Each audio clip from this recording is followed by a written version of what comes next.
Hello Hawks, this is Coach Pentecost. Today I'm going to be taking you through our offensive shifts. A shift is when an offensive player starts in one position, then moves to take up another position, getting set before the snap. Since he gets set before the ball is snapped, players on the line of scrimmage are allowed to shift. It is important that your first movement is not sharp, as that could incur a false start or illegal procedure flag from the officials.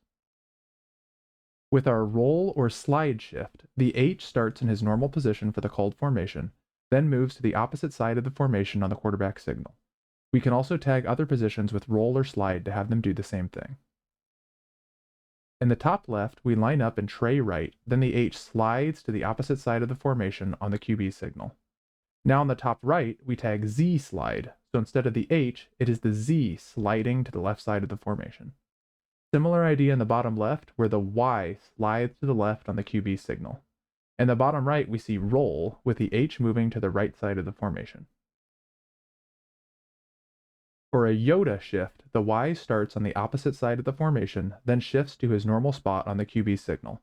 This means that the Y will end up in his normal position in the formation after shifting. In all of these formations, the Y starts opposite from his called position in the formation, then shifts to his spot on the QB signal. For a hero shift, the H starts on the opposite side of the formation, then shifts to his normal spot on the QB signal. This means that the H will end up in his normal position in the formation after shifting. In all of these formations, the H starts opposite from his called position in the formation, then shifts to his normal spot on the QB signal. For a Yahoo shift, the Y and H start on the opposite side of the formation, then shift to their normal spot on the QB signal. This means that the Y and H will end up in their normal positions in the formation after shifting. In the top left, top right, and bottom left, we see a normal Yahoo shift where the Y and H are on the same side, opposite of where they will end up, then shift to their normal positions on the QB signal. In the bottom right is a funkier Yahoo, where the Y and H are on opposite sides because of the called formation.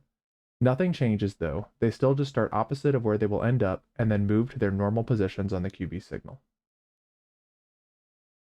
For a jump shift, the F starts in his normal position, then shifts to the other side on the QB signal. In all four of these examples, the F starts in his called position, then shifts to the other side. For yank, the Y starts wide on his side of the formation, then yanks in close on the QB signal. As you can see in these examples, the Y should line up wide and outside the other wide receivers before yanking, to force the defense to adjust over when he yanks in. For a return shift, the F starts wide, then returns to his normal spot on the QB signal. This can also be tagged to other positions. Similar to yank, the F aligns outside the X so that the defense has to adjust when he returns to be next to the quarterback. Thank you for watching.